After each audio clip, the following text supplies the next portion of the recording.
to Twitch Presents. This is episode 6 of the Doctor Who marathon. We've gone through 5 Doctors already.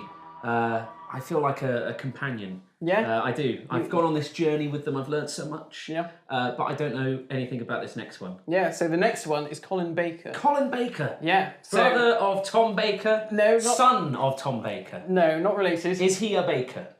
No, he's an actor. Oh, okay. Well, there you go. The story so far is that the 5th Doctor was dying of spectrotoxemia. Gets 1 in 5 Doctors. It does. It's unfortunate, really. And in order to save him and his companion Perry, he has to get the milk from a queen bat. Of course he does. Of course he does. But there's only enough to save Perry, and so the Doctor is dying. Selfless. And yeah, How did he extract the milk from the queen bat? Did he milk the bat? Can you milk a bat? Yeah. I guess anything with nipples, isn't it? Yeah. Really? If he's got a teat, then why not? Yeah, why not? Give it a go. Yeah. That was the Doctor's way. What has this descended into? I know, I don't know what's happening. Anyway, I'm interested. So he milked a bat. And he gave the sustenance of the milk to his companion and died.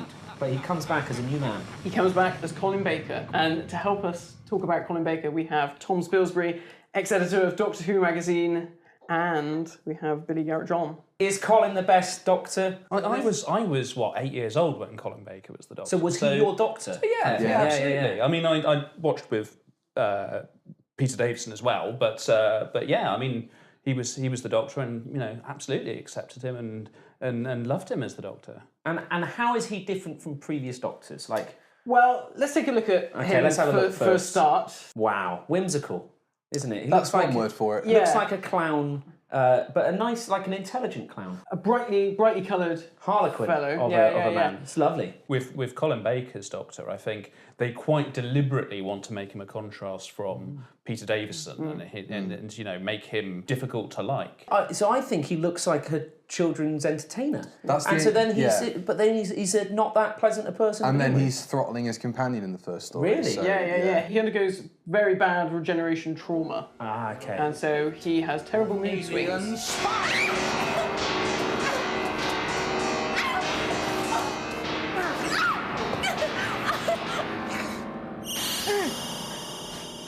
Well, I think all of the Doctors, to one extent or another, it's taken them a little while to settle down, hasn't it? Yeah. Some of them have spent. I guess they want to play up the trauma of it, because otherwise many dramatic situations would be diffused by just regenerate. Sure. So if it's not that nice, and he changes. I mean, he looks nice.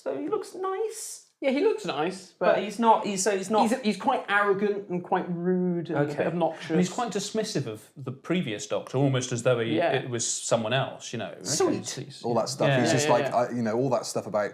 I wasn't like that at all, and and now I'm me, and I am me, and I will stay me, and you'll have to deal with it. There is a through line, it would be misleading to say that he isn't still Doctorish. That's true. All my travellings throughout the universe, I have battled against evil, against power-mad conspirators. I should have stayed here.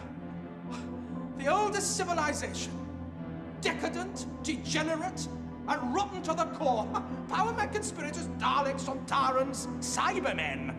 They're still in the nursery compared to us. 10 million years of absolute power. That's what it takes to be really corrupt. Take it easy, Doc. Doctor, these unseemly outbursts. Unseemly outbursts? When we get into the first part of the Trial Time Lord season, him and Perry have really actually got over that patch of it being quite difficult to get along with each other initially.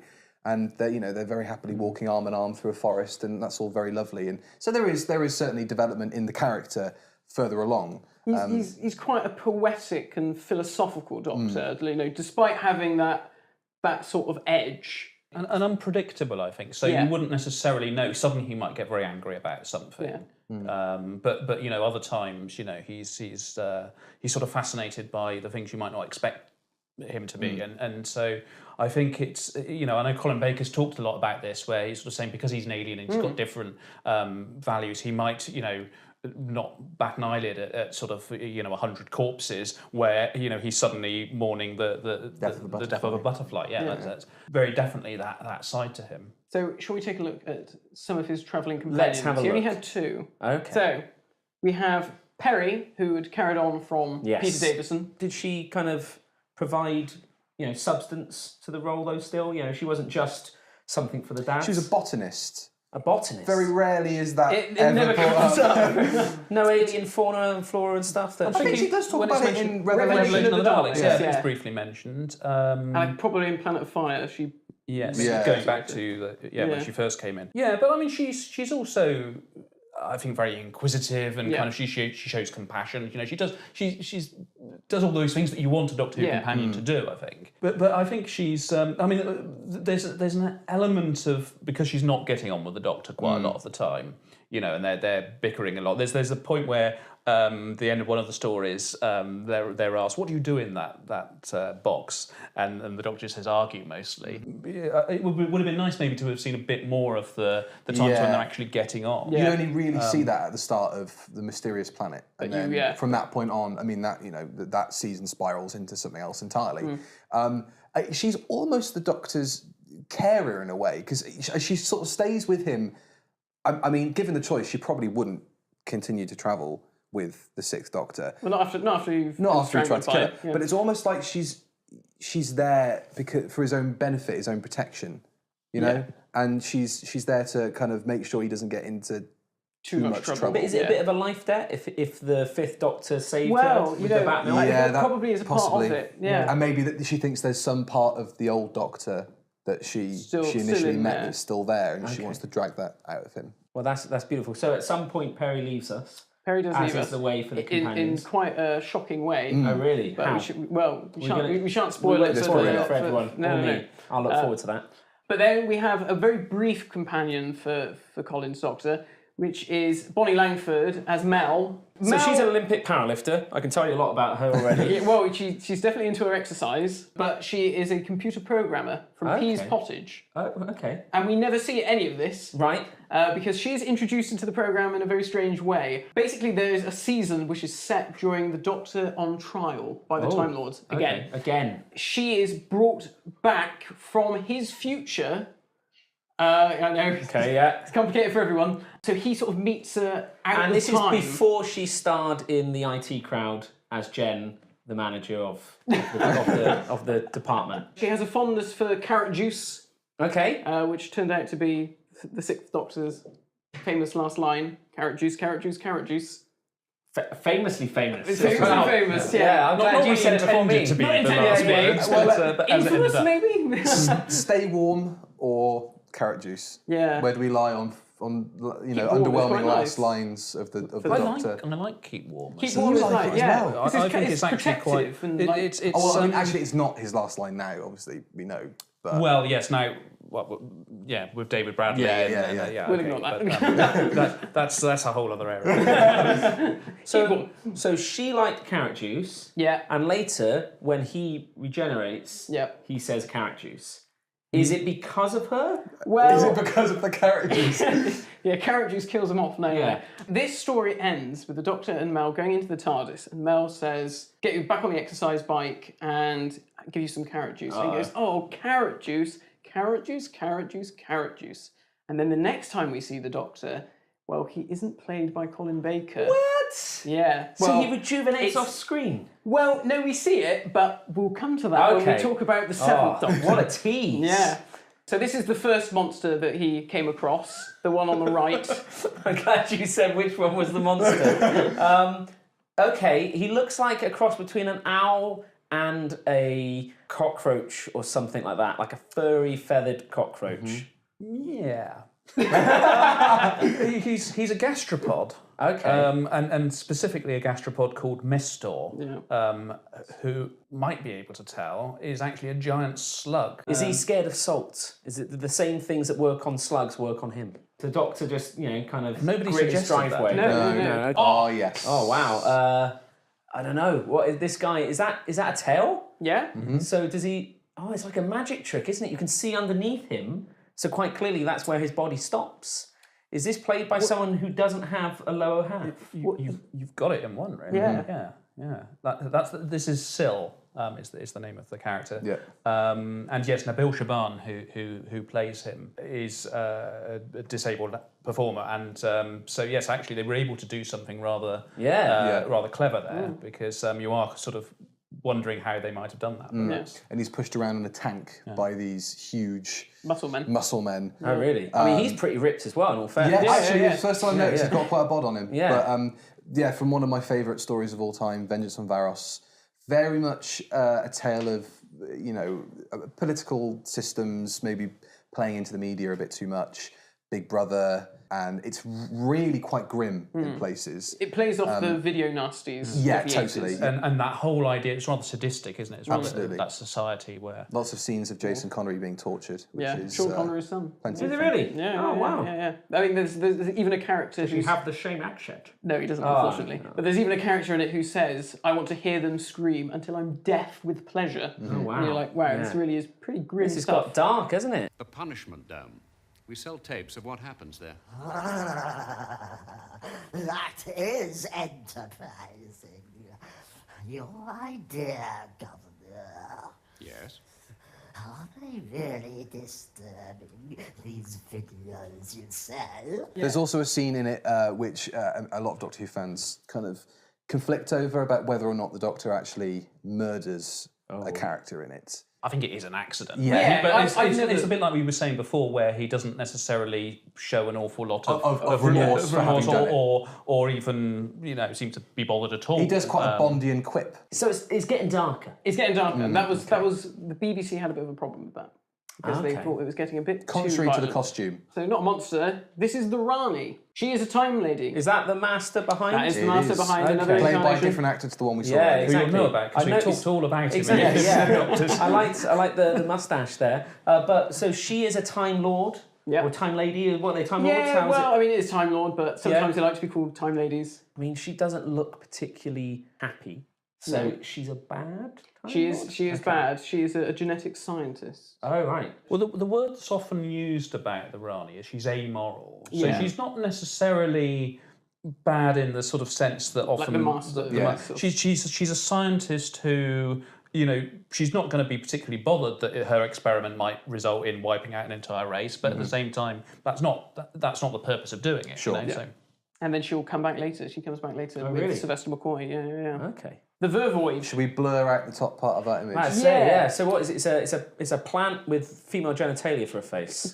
Is that what we're going with? when the Vervoid appeared on the cover of Doctor Who magazine, W.H. Smith actually refused to stock it because they thought it was an obscene image. So this one is a plant person, Yep. and let me guess, wants to pollinate the earth in a nefarious, or what other plant things do they want to do? Maybe sow his seeds. Well, they have been genetically created in a lab, and Yeah. they do want to create more of their race and kill off the humans. They have little thorn things that shoot out of their hands. Which is Okay. Do they quite cool. paralyse you?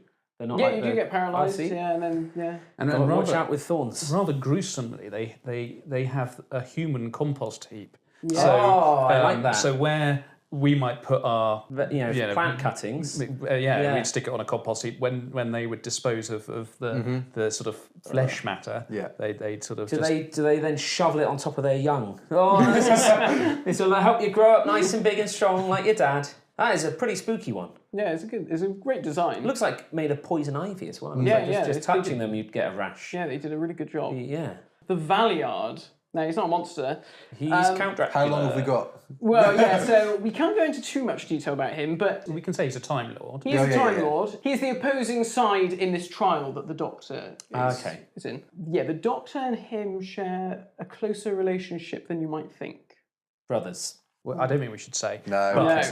But rather brilliantly in this particular, because it's a whole season-long story. It lasts for 14 episodes. It's the longest Doctor Who story ever, although we've already talked about some of the bits that make up the individual arc. They're episodes, individual yeah. bits which sort of come together into one long story.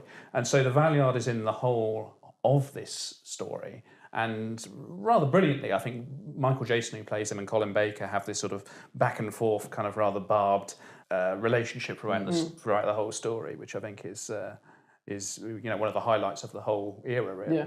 For our final baddie. So, This is Nicely Michael done. Grade. And He's a man. he is a man. Okay. He isn't in Doctor Who. Is he a producer or something? Is this a meta joke? He put Doctor Who on hiatus for 18 months. 18 months. Back in 1985? Did he not like the darker tone? Well, He didn't. I don't think he liked any tone. didn't like He Doctor Who. didn't like any of Doctor Who. There was a Yeah. real feeling in the BBC that Doctor Who had kind of had its day, and he kind of spearheaded a lot of that dislike for the programme. I mean, he in more recent times, he'd appeared on Room 101, you know, the BBC show where they sort of put their pet hates into Room 101, and he nominated Doctor Who. I mean, he talks a bit about it there because he says he just doesn't like sci-fi. Doctor Who wasn't really competing with the sort of big budget things at the time. I mean, you know, you think maybe he could Maybe find out who, you know, where did the money come from? Was it anything to do with possibly his department? I mean, initially it was, he did sort of try to cancel the show altogether in 1985, so just over 20 years since it started, which isn't a bad run, to be fair. But there was a bit of an outcry, possibly even a charity record. Which we won't talk about. It was a charity record. Try and skirt over that. And as a bit of extra trivia, Hans Zimmer, Yeah. played the keyboards on this terrible charity amazing. album. So Amazing. in the break, you can go and have a listen. I will. The series did come back and indeed carried on for another few years.